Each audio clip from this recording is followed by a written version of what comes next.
Shayna, we are live here in studio.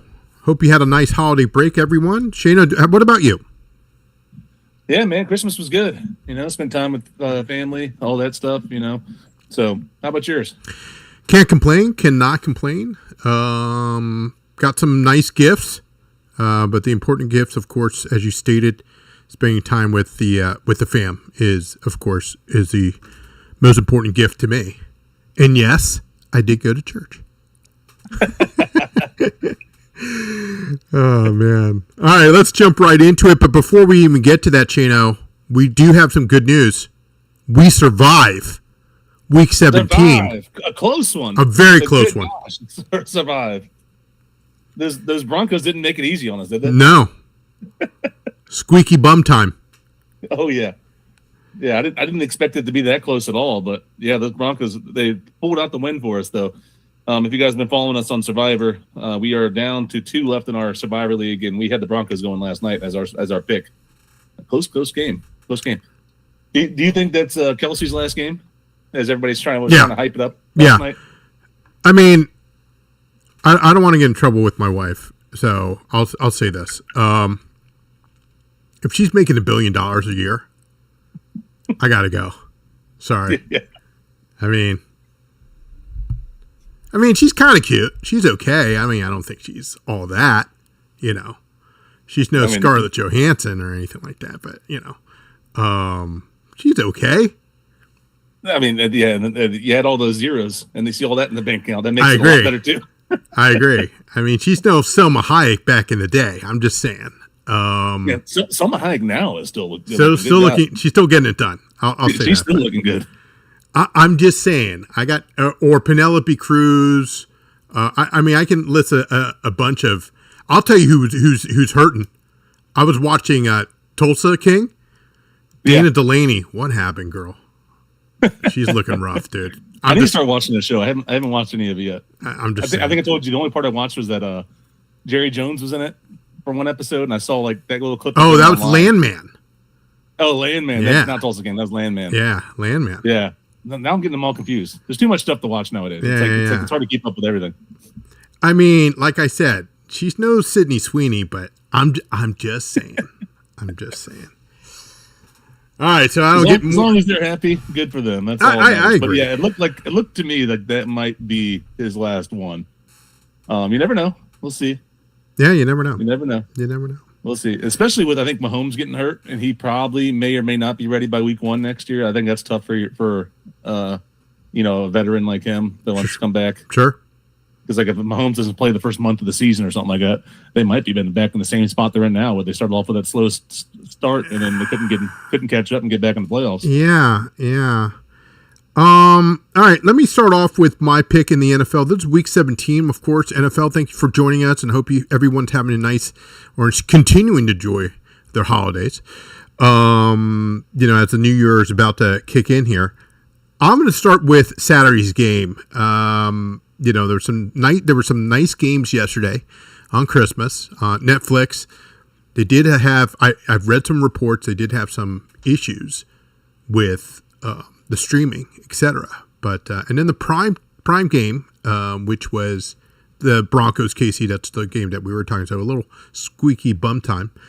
I will say this for those games. A lot of people none of those games really meant anything to anybody except for the Lions.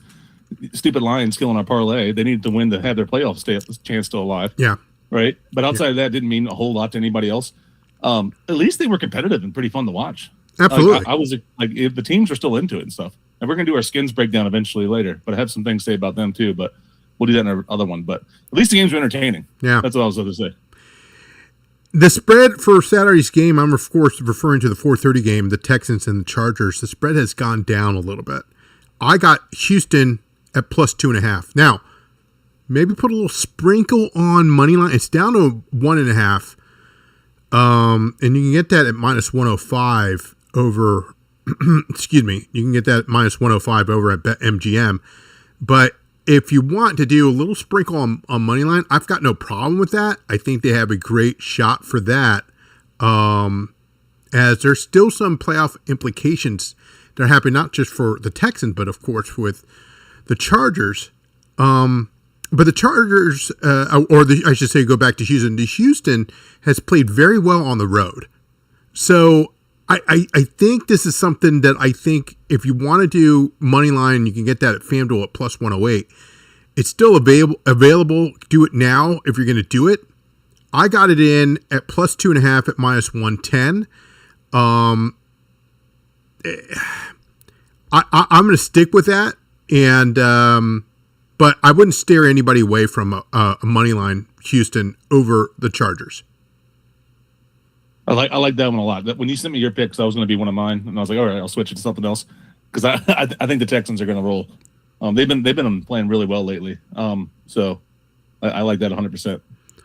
What about you, my friend? What's your two picks there? Okay, my first pick, I'm looking at the Pittsburgh Steelers going to the Cleveland Browns. Steelers are coming off 3 big wins in a row, and now they control the AFC North. But they don't even need this win. They don't even need to win this weekend to clinch. Right. If the Ravens lose Saturday, they clinch the playoffs. So that's key to remembering for my or clinch the division. So the Ravens are playing Green Bay in Green Bay, which is always a tough place to play.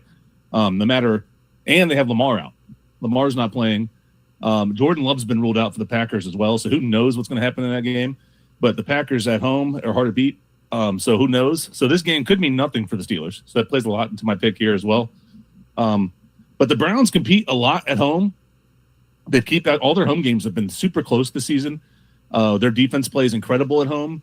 They just slowed down the Bills' offense last week, where they covered that spread. Sure. The Browns' defense has been great at home, like I said, and then if they slow down the Browns' defense, the Bills' offense. Steelers' offense isn't as good as the Bills' offense, and they're going to be missing their most explosive player in DK Metcalf. He is suspended for 2 games, so they're not going to have him as well. So what I like here is I like the Browns covering here. I like the Browns keeping it within a field goal. There might be some weather in play here, they're saying, as well in Cleveland, and who knows with that going on. Whenever there's weather games, it's usually a close-knit game. Right now, Cleveland's plus 3. I think I'm sticking with that. I'm going to take the Browns plus 3. Give me the Browns plus the points. Interesting. Also, bonus bet. I think I'm going to put some money on Myles Garrett to finally break the sack record. He only needs half a sack to tie, 1 sack to win. So I'm going to put some money on Myles Garrett to get a sack against his rival there, the Pittsburgh Steelers, and finally break the sack record. Well, there's some incentives that is going around right now, and that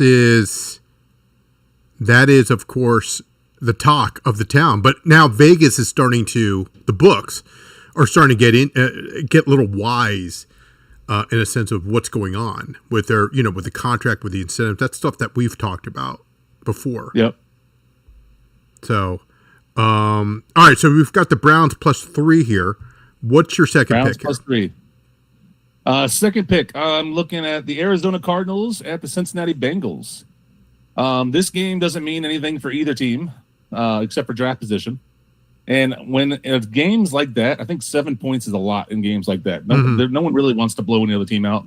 Most teams kind of want to be competitive but lose, right? Right. So, and the Cardinals this year, they are decent against teams that have a losing record. The Bengals obviously have a losing record. The Cardinals are 2-3 against teams with a losing record this year, and their 3 losses are all by 7 points or fewer. With the Bengals defense being as terrible as it is, I see the Cardinals hanging around and keeping this within a touchdown. The Bengals did blow out the Dolphins last week, but if you look at the stats, a little misleading, I think. A rookie quarterback threw for 260 yards against them. Ewers threw for 260 yards against them, which is ridiculous for a rookie to do in his first ever start. And also, they were 6 for 6 in the red zone, and that's something they haven't done all year. That might mean Burrow's heating up, but it also might mean that's just hey, that's a fluke type thing going out. And something else that I saw online today when I was doing some research, Burrow, he's been favored when he's favored by 7 or more. He's only 4-8 against the spread. That's terrible. That is terrible against the spread when he's favored by 7 or more. So in games that they expect the Bengals to roll, he doesn't show up as well as usual. So with all that being said, I like the touchdown here. Give me the Cardinals plus 7. Cardinals. If you can find it with a hook, I couldn't find it with any book with a hook with 7.5. Right. I like that even better because you avoid any possible push. we need the Cardinals to win as a side bet here. Sure. Straight up. Sure. So we can win our Survivor League. The guy we're playing picked the Bengals. So we want the Cardinals, and I at least think they keep it close here. I see them getting the Cardinals +7. I sent you something earlier. You mentioned that earlier in the conversation here when we just hopped on the air here. And I was contemplating over 53.5. I think this might be a shootout. It might be a 30-27 game kind of thing. But I agree. I think Arizona can hang with them. It's currently especially like I said with that Bengals defense, man. They are 31st in the league against the pass, and they're like 29th or something like that against the run. I mean, their defense is terrible. Yeah, it is bad. The number has gone down in a sense of the juice has gone down. It opened at -118. It's now down at -108 +7 at Bet365. So if you can get the hook, or if you're willing to pay just a little bit on the hook, I recommend BetMGM. I think they do a hell of a job, except by DraftKings or anybody else in the sense of they have it set where the meter is. You can actually buy the hook. You know what I mean? Yeah. Not buy a whole point or 2 points. I'm like, dude, I don't want to go from 4.5 to 2.5. No. Yeah. You know, or have a whole list. 7.5, I like it a whole lot just because you avoid any type of possible push. Yeah. Sure. But +7, I still like it. All right, let's go to me then for my second and third pick.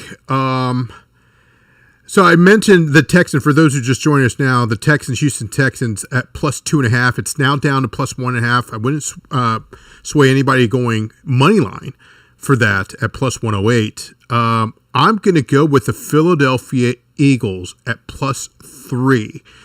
And that, of course, is happening on Sunday, 4:25 game. So that's going to be a prime time. It's a big game.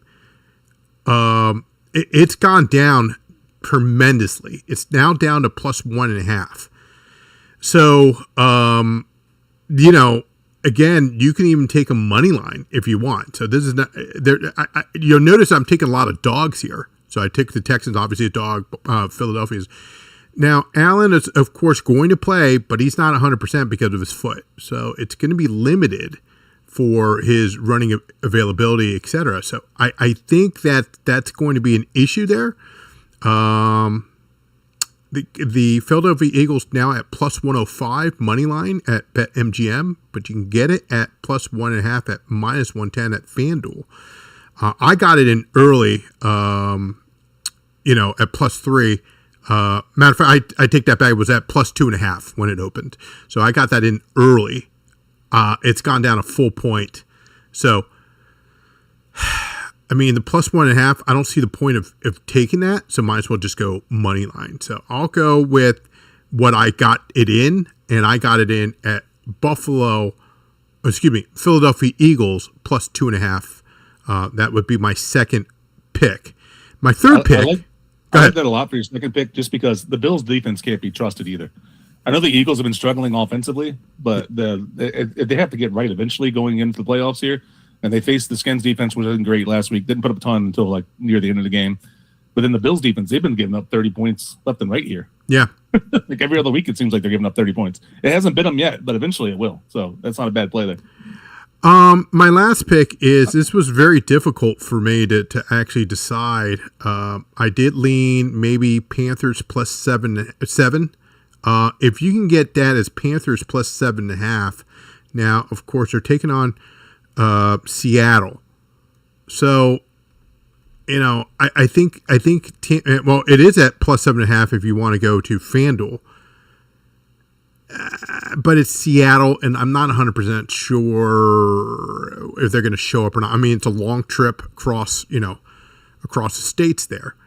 But I'm leaning Carolina Panthers at +7.5. So that's a lean, but I will definitely do go with my third pick for this week 17, and I'm going to go with the Chicago Bears on Sunday night at +3.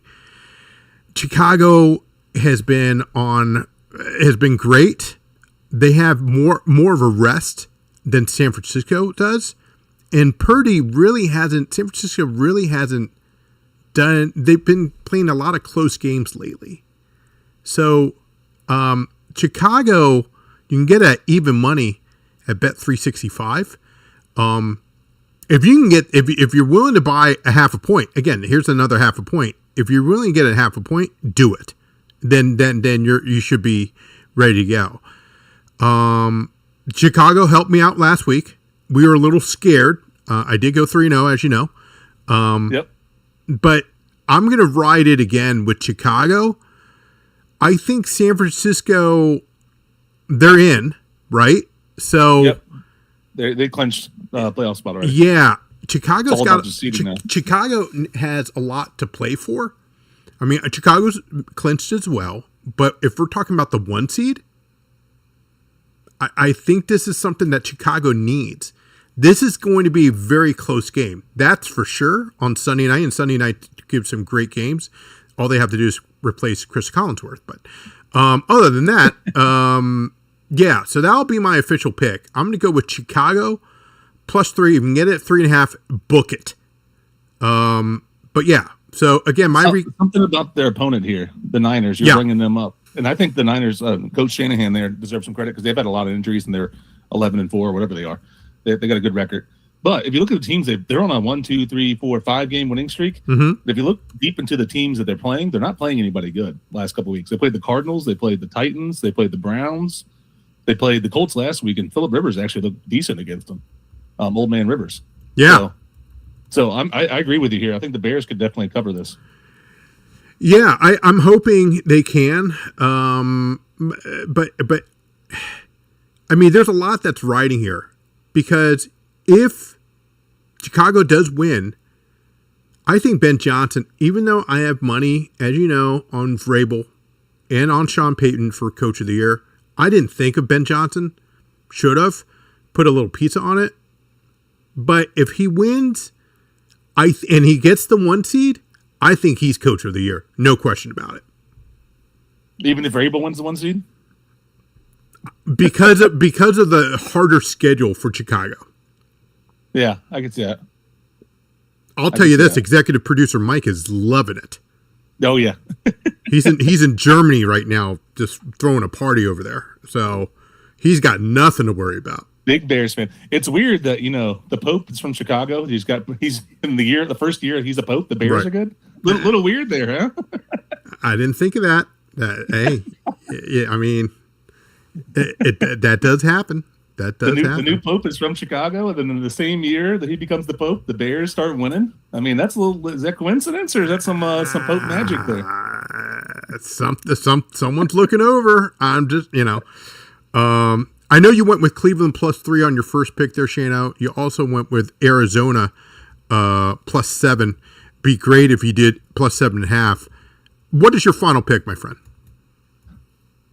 Final pick. Jacksonville Jaguars at the Indianapolis Colts. Jags are on a hot streak. They've won 6 straight games, and they're averaging winning by 17 points in those 6 games. So that's crazy. They've been blowing teams out.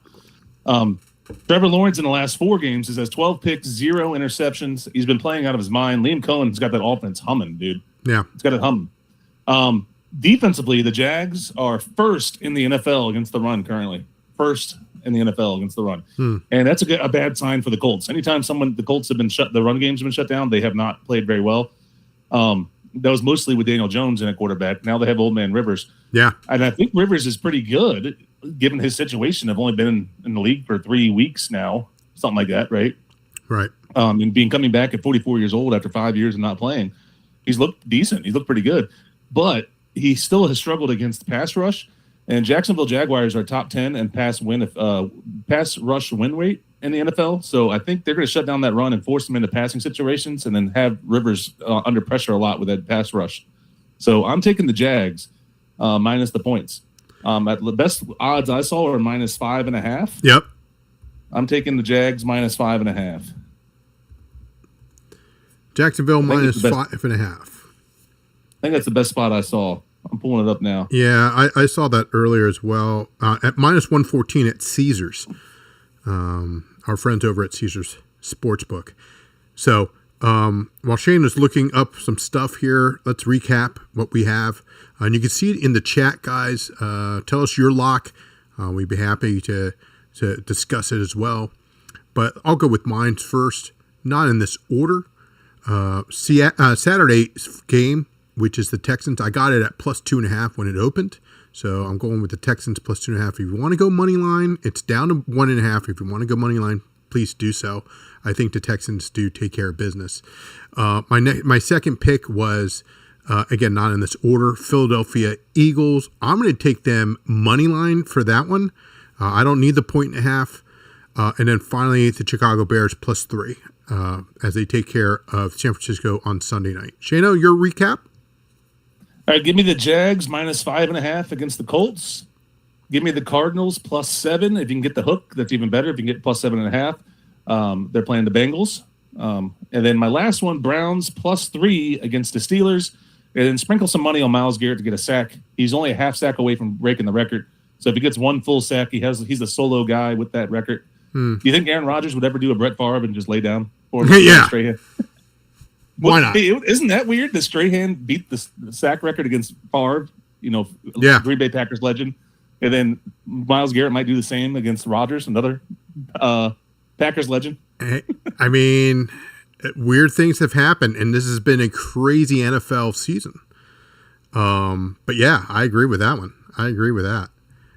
So that's going to wrap up, of course, our picks in the NFL Week 17. Don't forget to hit that subscribe button, hit that thumbs up, hit that like. Really helps the channel here, guys. Tell us your lock. Leave it in the comment below. I hope you guys have a wonderful holiday or enjoying your holiday break. If you guys are off on break, what have you, from work, etc. I know a lot of people are going back to work on Monday. So, just leave a comment. Hope you guys have a nice holiday. Any last words there, Shana? No, yeah. Hope everybody has a great New Year coming up next week. Happy New Year. Thanks for watching with us. Subscribe, tell your friends. We're still trying to spread the channel as much as possible. We've been on fire lately with our picks, so just keep following us, and we'll try and give you our best at bets as whenever possible. We were 5-1 last week. Hopefully we can go 5-1 or even 6-0 this week again. So, spread the words. Thanks for watching. Yeah, and don't bet on Baker. That's my advice. Yeah. That was one of the leans I liked this week. I did too. Is the Bucks Dolphins? I think that total's a little too high. I was thinking. I agree with that one, but I think that maybe Miami has a shot. Yeah.